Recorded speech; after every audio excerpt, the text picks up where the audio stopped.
वक्त सांस छोड़ी। उसके हाथों में जो काला धुआं दिखाई दिया था वह पहले ही गायब हो चुका था। उफ!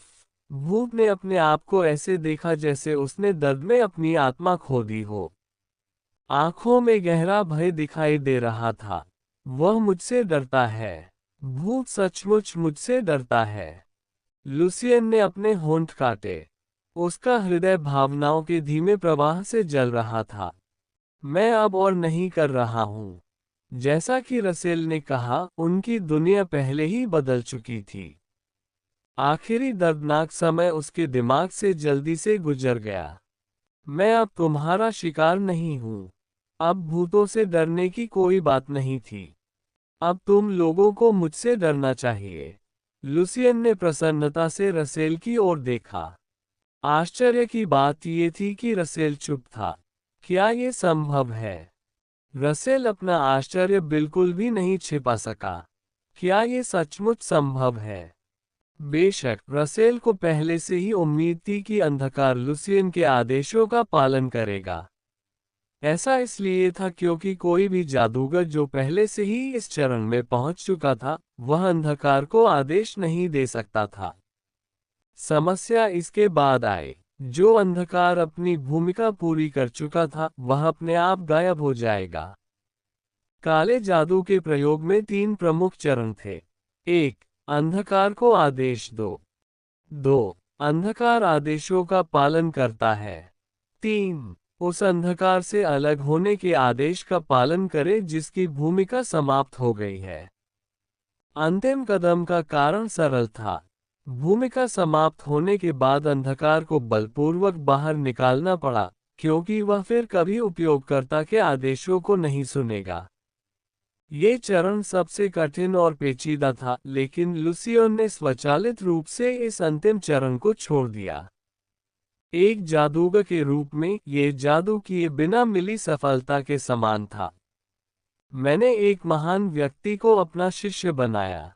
रसेल बहुत खुश हुआ। ये तथ्य लुसियन के लिए भी एक बड़ा आशीर्वाद था। कदमों की संख्या कम करके वह दूसरों से आगे निकलने में सक्षम हो गया। लेकिन रसेल ने लुसियन को इस बारे में नहीं बताया क्योंकि किसी भी व्यक्ति का सबसे खतरनाक दुश्मन उसका बढ़ता हुआ अहंकार होता है। अध्यापक लुसियन यह नहीं देख सका कि रसेल कहाँ है और उसने उसे बुलाया। मुझे नहीं पता था कि आप अपने पहले प्रयास में सफल होंगे। रसेल ने तुरंत ही बेपरवाही से मुस्कुराते हुए कहा। आप क्या सोचते हैं? क्या आपको राहत महसूस हो रही है? मुझे नहीं लगता कि राहत के अलावा कोई नकारात्मकता है। लुसियन इस कमीने के कारण नकारात्मकता का निर्माण नहीं करना चाहता था। नकारात्मकता जमा नहीं होती, इसलिए चिंता न करें। जब तक ये दूषित न हो जाए, भूत पर हमला एक ऐसी अवधारणा है जो भूख मिटाती है। इसीलिए तो तुमने कहा था कि तुम अपने पैरों के नीचे भूत रख सकते हो। भूत वे प्राणी थे जो इस संसार के प्रति भावनाओं से भरे हुए थे। यहाँ तक कि काला जादू भी, जिसे जबरन मृत्यु और जीवन के चक्र में फंसाया जाता है, एक भयावह हथियार बनने से नहीं बच सका। आप सही कह रहे हैं। बेशक यह मेरे लिए काम नहीं करता, लेकिन रसेल ने प्रसन्नतापूर्वक उस भूत की ओर इशारा किया जो अभी भी मंत्रमुग्ध था। वो तो बस एक निम्न स्तर का भूत है, इसलिए उसे जाने दो। रसेल की नीचे की ओर इशारा करती हुई उंगली का अनुसरण करते हुए लुसियन ने अंधकार को हटा दिया। यहाँ से चले जाओ। लुसियन की पकड़ से बाहर फैला अंधकार भूत के सिर पर धुंधले आकार में कोड़े की तरह प्रहार कर रहा था। धमाका! भूत काला हो गया। अरे नहीं, मैं इस तरह से नहीं जा सकता। मैं अभी तैयार नहीं हूँ। भूत अपनी बड़बड़ाहट जारी नहीं रख सका और धूल में तब्दील होकर गायब हो गया। वह गायब नहीं हुआ, वो पुनर्जन्म की तैयारी करने के लिए वापस चला गया। रसेल ने आकाश की ओर इशारा किया। आप क्या कहते हैं, लुसियन? रसेल के सवाल पर लुसियन ने अपना हाथ बार बार कस लिया और आगे बढ़ाया। अध्यापक, हाँ। रसेल ने लुसियन की चमकती आंखों में देखते हुए मुस्कुराया। अभी भी बहुत सी चीजें हैं जिन पर काबू पाना बाकी है, लेकिन मेरी दुनिया बदल गई है। ये तो बस शुरुआत है। जब हम हवेली में वापस आएंगे तो आपको सीट से उठने के लिए पर्याप्त अभ्यास करना होगा। हाँ, मैं कड़ा अभ्यास करूंगा। लुसियन ने हवा द्वारा उड़ाई जा रही धूल को देखा। उपन्यास में एक दृश्य था जिसमें एक जादूगर भूतों पर हावी था। शायद एक दिन वह भी ऐसा ही होगा। खैर, अब उपहार लेने का समय आ गया है। रसेल ने लुसियन की ओर हाथ बढ़ाया और पीछे मुड़कर देखा। आप सही कह रहे हैं। एस्कॉर्ट पीछे पीछे आया। इसके बाद लुसियन ने अपने माथे से पसीना पोंछा और रसेल की निगाहों का अनुसरण किया। कोई उसकी ओर आ रहा था जिससे धुंधली धूल उड़ रही थी। युवा मास्टर। लुसियन को लगा कि यह कोई जानी पहचानी आवाज है। कौन है भाई? लुसियन ने उठने की कोशिश की, लेकिन उसके पैर इतने कमजोर थे कि वह मुश्किल से उन्हें हिला पा रहा था। हींग। शैंड्रा धीरे धीरे लुसियन की ऊंचाई तक पहुंच गई। अच्छा लड़का। लुसियन शैंड्रा की प्रशंसा में मुस्कुराया। युवा मास्टर। उद्धरण चिन्ह। घोड़े से उतरा एक व्यक्ति लुसियन की ओर दौड़ा। क्या तुम ठीक हो? चलो अभी अस्पताल चलें। वह आदमी लुसियन की उपस्थिति देखकर चौंक गया। वह न केवल पसीने से लथपथ था, बल्कि उसके हाथों पर भी मिट्टी लगी हुई थी। ऐसा लग रहा था कि वह घोड़े से गिर गया है। आप कौन हैं? लुसियन ने उस आदमी को घूर कर देखा। चेहरा बिल्कुल जाना पहचाना था। यह मैं हूँ, गिरनो। आह, क्या तुम मुझे पहचान पाओगे अगर मैं ऐसा करूं? गिरनो ने अपना चेहरा इस तरह ढक लिया मानो उसने हेलमेट पहन रखा हो। उद्धरण डॉट डॉट डॉट। आह, ये गिरनो है।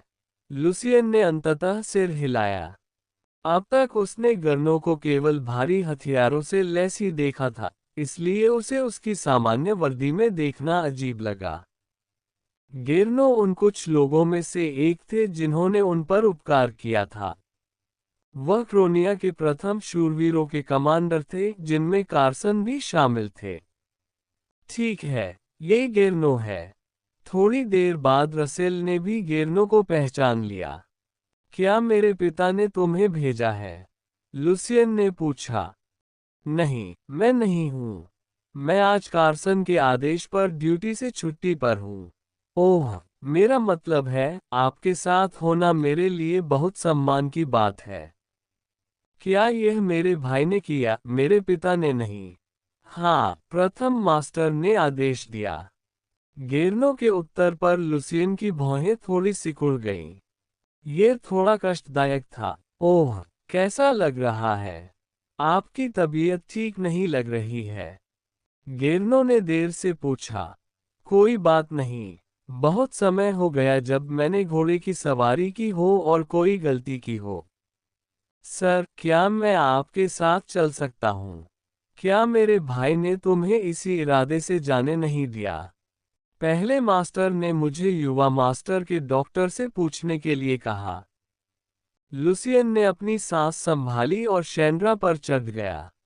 मेरे पीछे आओ। धन्यवाद। गिरनो भी घोड़े के पास जाकर स्वाभाविक रूप से मुस्कुराया। लेकिन उसने अब लुसियन से बात नहीं की।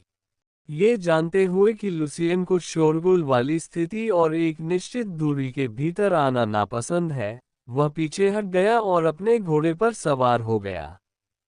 तारांकन। शहर में पहुंचने पर लुसियन ने घोड़े को एक सराय में छोड़ दिया और रसेल द्वारा बताई गई दिशा में चल पड़ा। जादुई bank. Luton magic bank. Lucian ने साइनबोर्ड को देखा और एक क्षण के लिए रुक गया। मैजिक बैंक वही स्थान था जहां आधुनिक विश्व में बैंकिंग व्यवसाय होता था तथा जहां किसी भी रूप में अतिरिक्त मूल्यवान वस्तुएं रखी जाती थीं। जिस प्रकार धन जमा करने पर ब्याज मिलता है, उसी प्रकार आप मूल्यवान वस्तुएं जमा करने और प्रदर्शनियों की अनुमति देने के बदले में ब्याज प्राप्त कर सकते हैं। इसका उद्देश्य ग्राहकों को आकर्षित करना था, जिससे बैंक द्वारा रखी गई चीजों के आधार पर रेटिंग बढ़ती है तथा उस सुरक्षा को बनाए रखने में विश्वास भी पैदा होता है। लुसियन उत्सुकता से अभिभूत था। युवा मालिक, आप पहले अस्पताल क्यों नहीं जाते? गेर्नो ने वे शब्द पुनः कहे जो वह रोके हुए थे। मैं ठीक हूँ, तुम यहीं रुको। गेर्नो को निर्देश देने के बाद लुसियन उसके जवाब की प्रतीक्षा किए बिना बैंक में चला गया। स्वागत। कर्मचारियों ने उनका विनम्रतापूर्वक स्वागत किया। जादुई बैंक की तलाश करने वाले अधिकांश लोग वे थे जिनके पास बहुत सारा पैसा था। हालांकि उसकी आंखों में घृणा थी क्योंकि वह लुसियन को देख रही थी जिसका चेहरा हुड से छिपा हुआ था। मैं नीला धागा देख सकता हूँ। बैंक में प्रवेश करते समय लुसियन रुक गया जब उसने अपने शरीर पर बंधा नीला धागा देखा। हालांकि कोई तनावपूर्ण परिवर्तन नहीं हुआ है। यहाँ क्या हो रहा है? या ये पहले से ही हो रहा है? लुसियन ने आश्चर्य से उस धागे को देखा जो बैंक से बाहर जाता था। जैसे ही वह फिर से बाहर गया, लुसियन के शरीर को लपेटने वाला धागा गायब हो गया। लुसियन उस आकृति को शून्य भाव से देखता रहा। वास्तव में ये भाग्य का विरोध करने के करीब पहुंचने का संकेत था। यह उपन्यास में नहीं दिखाया गया था, लेकिन मुझे यहाँ होना चाहिए था। मेरे शिक्षक मुझे किसी भी समय एक उपहार दे सकते थे। लुसियन ने एक क्षण इसके बारे में सोचा। क्या हुआ? क्या इसलिए कि आप पहली बार मैजिक बैंक में आए हैं? रसेल के सवाल पर लुसियन अपने विचारों से दूर हो गया और रसेल की ओर देखने लगा। क्या बात है? कोई परेशानी है क्या? गेर्नो, जो बाहर इंतजार कर रहा था, उसने भी लुसियन से पूछा। अगर मैं सचमुच यहाँ आने वाला होता। लुसियन ने फिर से मैजिक बैंक की ओर देखा। मैं छुपने और टालने से थक गया हूँ। मैं अपनी आंखों से देखूंगा कि क्या होगा। इसकी चिंता मत करो, मैं बस इसलिए बाहर आया क्योंकि कुछ समय से मेरा दिल भारी हो रहा था। लुसियन ने चेहरे पर गंभीरता का भाव लाते हुए कहा। युवा स्वामी, कृपया मुझे भी अपने साथ चलने की अनुमति दें। लुसियन को नहीं पता था कि वह स्वयं और गेर्नो के अनुरोध पर नीला धागा कहाँ चले गए, लेकिन नीला धागा पुनः प्रकट हो गया। लुसियन की आंखें कुछ देर के लिए चमक उठी, क्योंकि उसे पहले के विपरीत कसकर खींचा गया था। उद्धरण ... तो गेर्नो मूल रूप से बैंक में नहीं आया था, तो मुझे उसे ले जाना चाहिए। लुसियन ने बैंक में प्रवेश करते हुए कहा। मेरे पीछे आओ। हाँ, धन्यवाद। गेर्नो की आवाज ऊर्जा से भरी थी। स्वागत। कर्मचारियों ने लुसियन की ओर संदेह भरी नजरों से देखा क्योंकि उन्हें कुछ देर पहले उसका ठिकाना याद आ गया था। ग्राहक, अगर आपको कोई आपत्ति न हो तो क्या आप एक क्षण के लिए अपना हुड उतार सकते हैं? और ये हो गया। इससे पहले कि कर्मचारी उसके पास पहुंच पाते, गेर्नो ने अपना हार दिखा दिया। क्रोनिया में रहने वाले लोगों में से कौन लोमड़ी की शिखा को नहीं जानता था? ये क्रोनिया परिवार से संबंधित प्रतीक था। सर, मुझे माफ कर दो। मुझे सच में माफ कर दो। मुझे नहीं पता था। जब कर्मचारी को पता चला कि वे लोग क्रोनिया परिवार से थे, तो उसने तुरंत अपना सिर नीचे कर लिया। ये सर्वविदित था कि क्रोनिया का मुखिया नोवियो चाहे कितना भी उदार क्यों न हो, वह क्रोनिया परिवार के किसी भी सदस्य को छूने वाले के प्रति निर्दयता दिखाएगा। अब चुप हो जाओ। क्रोनिया परिवार के आगमन की घोषणा न करने की गेर्नो की चेतावनी पर कर्मचारियों ने सहमति जताई। इसलिए मुझे गेर्नो सबसे ज्यादा पसंद है। रसेल ने संतोष से सिर हिलाया। कितना बेकार है।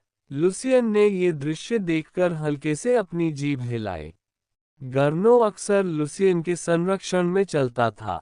चूंकि वह पहले से ही कई वर्षों से लुसियन के साथ था, गर्नो ने देखा कि लुसियन खुश था, जो कि उसने जो कहा था उसके विपरीत था। मुझे खेद है कि मिशन के कारण मैं पिछली भोज में आपके साथ नहीं आ सका। जैसे ही ये शब्द निकले, गेर्नो ने पिछली बार जो कुछ हुआ उसके लिए सावधानीपूर्वक माफी मांगी। ठीक है, विस्काउंट होराउन, जिसने भोज में युवा मास्टर को छुआ था, जल्द ही मिलने आ सकता है।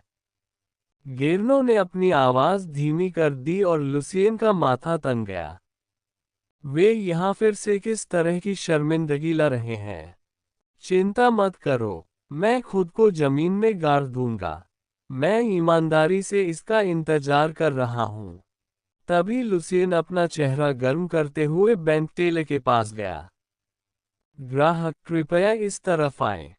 काउंटर के पास खड़ा एक स्टाफ सदस्य लुसियन के पास आया और उसे मार्गदर्शन दिया। मैं यहीं इंतजार करूंगा। गेर्नो अपने पैरों पर खड़ा हो गया।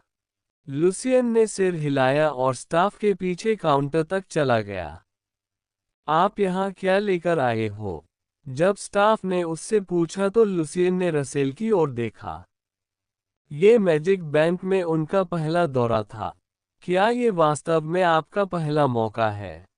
लुसियन ने हल्का सा सिर हिलाया और रसेल ने अपना मुंह खोला। कर्मचारियों को बताएं कि यह सरोगेट रसीद है। मैं यहाँ एक सरोगेट प्राप्त करने के लिए आया हूँ। कृपया पहले ये फॉर्म भरें। कर्मचारियों ने दस्तावेज सौंप दिए। लुसियन उस स्थान पर एक क्षण के लिए झिझका जहां उसने अपना नाम लिखा था।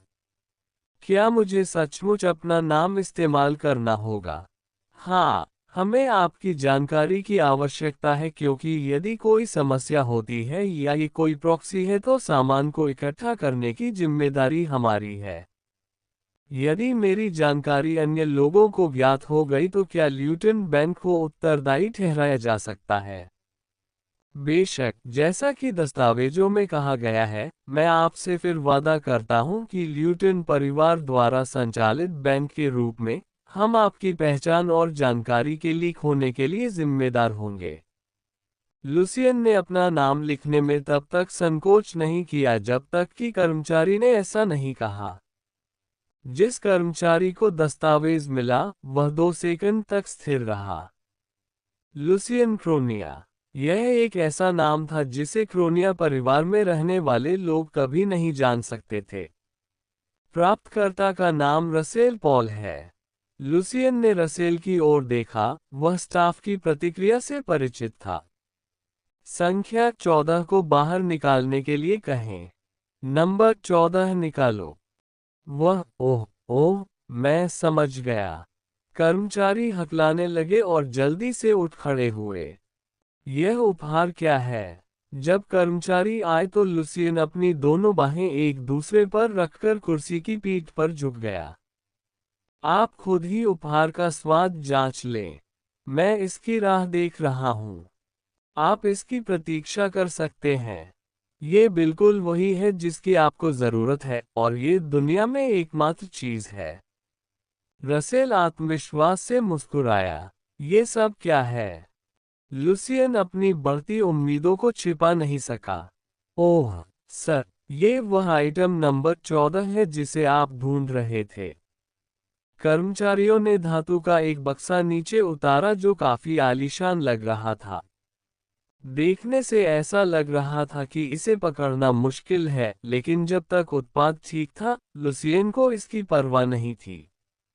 लुसियन बक्सा पकड़ने ही वाला था कि उसे एक सायरन की आवाज सुनाई दी।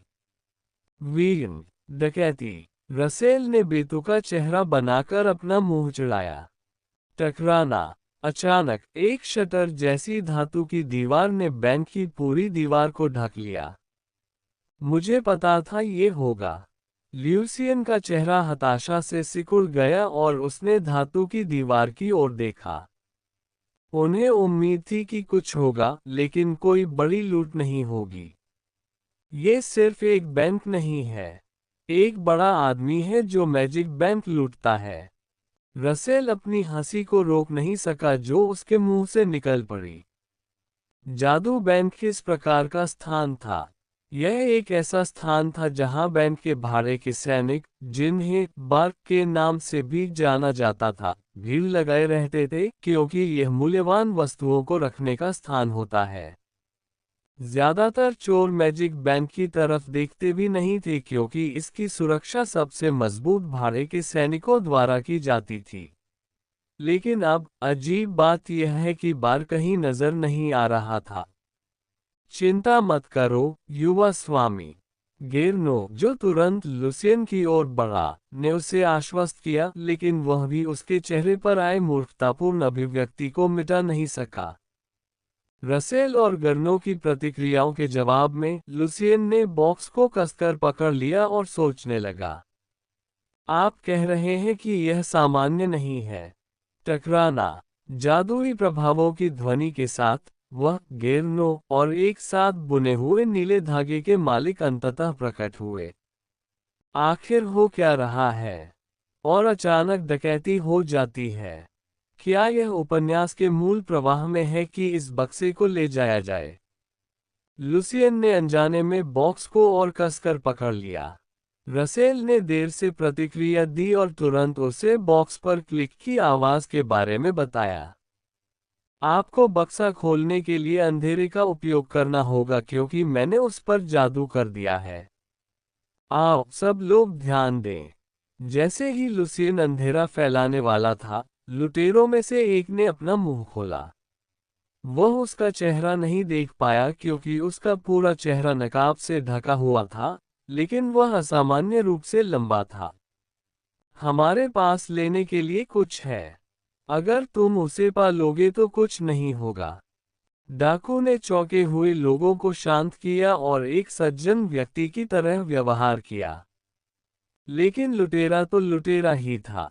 लोग बुरी तरह डर गए, जबकि स्टाफ ने शांति से अपने हथियार निकाल लिए।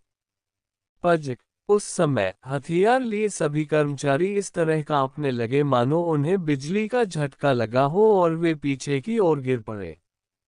तुम हथियार का इस्तेमाल नहीं कर सकते। यह अब मेरा क्षेत्र है। बेशक मदद मांगने का कोई फायदा नहीं है ना? एकमात्र महिला डाकू ने अपनी उंगली हिलाई। हाँ, ये सिर्फ डकैती नहीं है ना? वह एक बाधा जादूगरनी है। ये बहुत बड़ी मुसीबत होने वाली है। लुसियन ने रसेल की ओर देखा और पूछा कि यह क्या है। एक जादूगर जो केवल अपने द्वारा बनाए गए अवरोध के भीतर ही जादू का उपयोग कर सकता है। चून की सीमा स्पष्ट है, एक व्यक्ति जो अभी अभी अवरोध जादूगर बना है, वह एक अनुभवी जादूगर को हराने के लिए पर्याप्त मजबूत हो सकता है, जब तक कि वह अवरोध के भीतर है। रसेल ने भौहें सिकोड़ी, लेकिन बैरियर को सक्रिय करने में बहुत समय लगा होगा। नहीं, ये वास्तव में थोड़ा अस्थिर है। अस्थिर? क्या तुम्हें कुछ दिख रहा है? लुसियन को आश्चर्य हुआ कि रसेल क्या देख रहा था। वह एक बाधा जादूगर है। अगर हम बाधा को बनाए रखने वाले सूत्र को नहीं तोड़ते हैं, तो हम मदद नहीं मांग सकते हैं, और बाधा उसके कहे अनुसार काम करना जारी रखेगी। गेरनो ने गहरी सांस ली। क्या कोई और रास्ता है? लुसियन ने पूछा। ऐसा नहीं है। मैं और हमारी पूरी यूनिट हमेशा किसी भी स्थिति के लिए तैयार रहती है। गेरनो की आवाज आत्मविश्वास से भरी हुई थी। बाधा जादूगर से दुश्मन के रूप में मुकाबला करना कठिन है, लेकिन अगर कोई बाधा के भीतर छिपे सूत्र को खोजने और उसे नष्ट करने में सक्षम है, तो उनसे आसान प्रतिद्वंद्वी कोई नहीं है।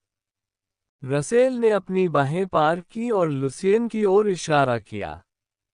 चलो, कहीं से डकैती हो रही है और दंगा हो गया है। और अब तुम एक ऐसी खिड़की में हो जो बाएं और दाएं से बंद है।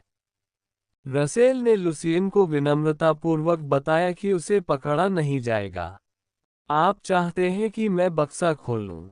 लुसियन, उसके पीछे खड़े सचेत कर्मचारी और गर्नों ने ये सुनिश्चित करने के लिए चारों ओर देखा और उसने चुपके से अंधेरे को बॉक्स में प्रवेश कराया और जब धुआं थोड़ा बाहर निकला तो उसने तुरंत अपना आदेश दिया, खोलो इसे। एक क्षण के लिए गेर्नो ने प्रतिक्रिया व्यक्त की और अपना सिर पीछे घुमा लिया। युवा मालिक, अभी अभी। क्या मैं पकड़ा गया? क्लिक करें। लुसियन ने जैसे ही बॉक्स खुलने की आवाज सुनी, उसने उस पर नजर डाली। धुआं गायब हो गया था। गेर्नो की नजरें लुसियन पर टिकी थीं। उसे साफ तौर पर लगा कि कुछ अजीब है। जल्द ही गर्नो की नजर लुसियन के हाथ में रखे बक्से पर पड़ी। नहीं, यह नहीं। वह डकैती के कारण बहुत संवेदनशील हो गया होगा। गेर्नो ने फिर से अपना सिर घुमाया और लुटेरों को घूर कर देखा। लुसियन ने सांस ली। प्रहार प्रहार। उसके दिल की धड़कन की आवाज इतनी तेज थी कि वह उसे सुन सकता था। डरो मत, लुसियन। रसेल खुलकर हंसने लगा। काला धुआं इतना स्पष्ट दिखाई देता है कि इसे पहचानने में समय लगता है, क्योंकि यह माना की तुलना में शांत है। तुम्हें ये बात मुझे पहले बता देनी चाहिए थी। लुसियन ने अपने दांत पीस लिए और जो आवाज वह निकालना चाहता था, उसे अपने गले में ही अटकाए रखा। हम जो खोज रहे हैं वह एक बॉक्स है। एक धातु का बॉक्स। यह इतना बड़ा है। ये देखकर कि लोगों ने पहले ही कुछ हद तक स्थिति को स्वीकार कर लिया था, लंबा डाकू फिर बोला और अपने हाथों से बक्से के आकार की नकल की। चिंता मत करो, अगर तुम मुझे दे दोगे तो मैं चुपचाप चला जाऊंगा। धातु का बक्सा। लुसियन की नजर उस बक्से पर गई जो उसने पकड़ा हुआ था। क्या ये वास्तव में मूल कथानक के प्रवाह का हिस्सा है कि मैं बॉक्स ले लूं? डाकू द्वारा नकल किया गया बॉक्स का आकार उसके हाथ में रखे बॉक्स के आकार के समान था। शायद वह इस बक्से के बारे में बात कर रहा था। वह नजर से ओझल हो गया है। रसेल की बात सुनकर लुसियन ने जल्दी से पीछे देखा। अभी कुछ देर पहले उसके पीछे खड़ा कर्मचारी भाग चुका था। धतेरी की। जैसे कि सब कुछ ठीक लग रहा था, लुसियन ने तुरंत बक्से का ढक्कन खोल दिया। उसी क्षण वह नीला धागा जिससे वह गेर्नो और डाकू एक साथ बंधे थे कस गया। अचानक से यह धागा क्यों आ गया? बक्से में केवल एक पंख के आकार की बाली रखी गई थी। इसे पहनो। रसेल ने लुसियन पर दबाव डाला। यह एक जादुई वस्तु थी जिसमें उसका सारा जादुई ज्ञान समाहित था। कुरकुरा। जब लुसियन ने बालियां पहनी तो धागा कट गया। ये बालियां क्यों हैं? जब तक लुसियन हैरान हुआ, उसे अचानक महसूस हुआ कि उसका अंधकार उसकी बालियों में समा रहा है। उसी समय उसके हाथ का पिछला भाग गर्म हो गया। उद्धरण अल्पविराम अल्पविराम प्रश्नवाचक चिन्ह उद्धरण। उसके हाथ के पीछे एक घड़ी का टैटू बना हुआ था। ध्यान से देखने पर पता चला कि घड़ी की सुइयां सही समय नहीं दिखा रही थीं। लुसियन ने अपनी आंखें खोलकर रसेल को देखा। दुख की बात है, लेकिन यह एक बहुत बड़ी सहायता है। यह एकमात्र जादुई वस्तु है जो आपके हाथ के पीछे नकारात्मकता के ढेर का निशान बनाती है। जादूगर को जिस चीज के प्रति सबसे अधिक सावधान रहना था, वह थी नकारात्मकता। मुझे यकीन नहीं हो रहा कि मुझ पर भी इसका असर हुआ। बस थोड़ी सी नकारात्मकता। खैर, यह अजीब है कि एक जादूगर बिल्कुल भी धोखा नहीं देता। मेरे लिए भाग्य का विरोध करना आवश्यक है। यह एक जादूगर के लिए जरूरी है। रसेल ने लुसियन के दृढ़ विश्वास को प्रज्वलित किया। अरे, वहां एक बक्सा है। तो कृपया मुझे छोड़ दो। भागे हुए कर्मचारी नए डाकू के पास पहुंचे और उसे बताया कि बक्सा लुसियन के पास है। लुसियन को ये देखकर हंसी आ गई कि वह एक डाकू से काम के नैतिकता के बारे में केवल एक कुत्ता देकर जीवन यापन करने की भीख मांग रहा था। नहीं, मैं तुम्हें नहीं मारूंगा। बस एक बक्सा। हाँ, अच्छा, बढ़िया। अगर वहां कोई बक्सा है तो मैं उसे देखूंगा। लंबा डाकू अपना सिर खुजलाता हुआ लुसियन के पास आया। लुसियन को चुपचाप कर्मचारियों की आंखें याद आ गईं जो उसे राक्षस की तरह देख रहे थे। अब तुम मर चुके हो। उसने ऐसा जानबूझकर कहा होगा क्योंकि वह जानता था कि वह लुसियन क्रोनिया है। जब किसी की नज़र लुसियन से मिलती है तो अभिशाप फैल जाता है। साम्राज्य में उसके बारे में यही अफवाहें फैली हुई हैं। लुसियन को यकीन हो गया कि वह उन मूर्खों में से एक है जो इस बात पर यकीन करते हैं। चिंता मत करो, युवा स्वामी, गेरनो ने लुसियन से कहा जब वह पास आते लुटेरों को देख रहा था। मैं चिंतित नहीं हूँ। लुसियन ने शांत भाव से बक्सा अपने पीछे छिपा लिया। यह एक खाली बक्सा था जिसके अंदर कुछ भी नहीं था। लेकिन इसका मतलब यह नहीं था कि वह उसे यूं ही दे देगा। लुसियन ने बाधा जादूगर की ओर देखा। वह उस सीट से एक कदम भी पीछे नहीं हटी है। जबकि उसके साथ आए डाकू लोगों पर नजर रखने या अनावश्यक काम करने के लिए इधर उधर घूमते रहते थे, बाधा जादूगरनी उसके प्रकट होने के बाद से 1 इंच भी नहीं हिली।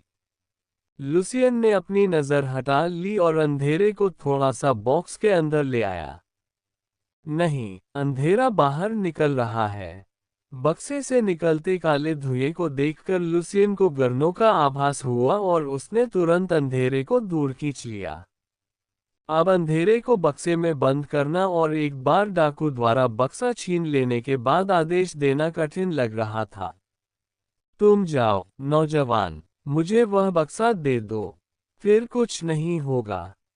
लंबे डाकू ने अपना हाथ बढ़ाया और एक एक कदम आगे बढ़ा। प्रहार प्रहार। लुसियन ने डाकू की गति का विश्लेषण किया और तेजी से बक्से में अंधेरा डाल दिया और उसे गिरा दिया। तब जब बक्सा पूरी तरह से जमीन पर आ गया तो लुसियन ने तुरंत आदेश जारी किया। बंद करो, बंद करो। बक्से के चारों ओर जो अंधेरा छाया हुआ था वह गायब हो गया। अगर तुम चाहो तो इसे उठा सकते हो। लुसियन अपनी सीट से उठ खड़ा हुआ। समय अच्छा था। लंबा डाकू लुसियन के निर्लज मुंह पर एक क्षण के लिए रुक गया। डाकू के सामने कौन इतना साहसी होगा? उसी समय गेरनो भी घबरा गया। यदि लुसियन के हाथ को नुकसान पहुंचता तो वह अपने प्रतिद्वंद्वी की परवाह किए बिना भाग जाता, लेकिन वह डाकू के सामने ऐसा नहीं करता। हालांकि गेरनो की चिंताओं के विपरीत लुसियन धीरे धीरे आगे बढ़ा और बाधा जादूगर की ओर चला गया। इसमें कितना समय लगेगा? लुसियन द्वारा पूछे जाने पर गर्नो एक क्षण के लिए मुस्कुराए। इसमें ज्यादा समय नहीं लगेगा। मैंने इसे पहले ही पा लिया है। अरे तुम क्या कर रहे हो? बाधा जादूगर ने एक क्षण के लिए लुसियन और गर्नो को देखा, फिर देखा कि लंबा डाकू बक्सा उठाने में असमर्थ होकर कराह रहा है, और उसकी आवाज अपने आप बढ़ गई। नहीं, ऐसी बात नहीं है। मैं बॉक्स की आवाज नहीं सुन पा रहा हूँ। ये कहना बेवकूफी है। क्या तुम्हें सुनाई नहीं दे रहा कि उस डिब्बे में क्या है? बाधा जादूगर एक क्षण के लिए रुक गया। उसकी नजरों में एक अजीब सा संदेह था, लेकिन अंततः वह लंबे डाकू के पास चली गई।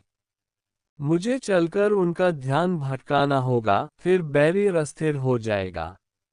मैं सहायता दल के आने से पहले अपना काम पूरा करना चाहता हूँ। लुसियन ने जानबूझ हेलो दोस्तों, आप लोगों का स्वागत है हमारे चैनल स्टोरी बाय डी के एफएम पर। दोस्तों, अगर हमारे चैनल पर नए हो तो सब्सक्राइब कर लो हमारे चैनल स्टोरी बाय डी के एफएम को, क्योंकि स्पिरिट वर्ल्ड और सुपर योद्धा ध्रुव रिटर्न हमारे ही चैनल पर सबसे पहले आता है।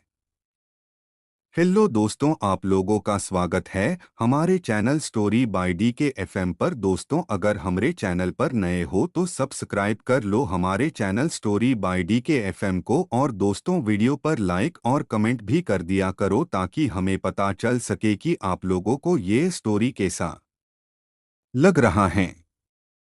सुपर योद्धा ध्रुव रिटर्न के असली एपिसोड आपके YouTube channel story by DK FM, जिसमें लगभग 10,000 सब्सक्राइबर हैं, और Telegram channel Dhruv return season 4 पर अपलोड होते हैं।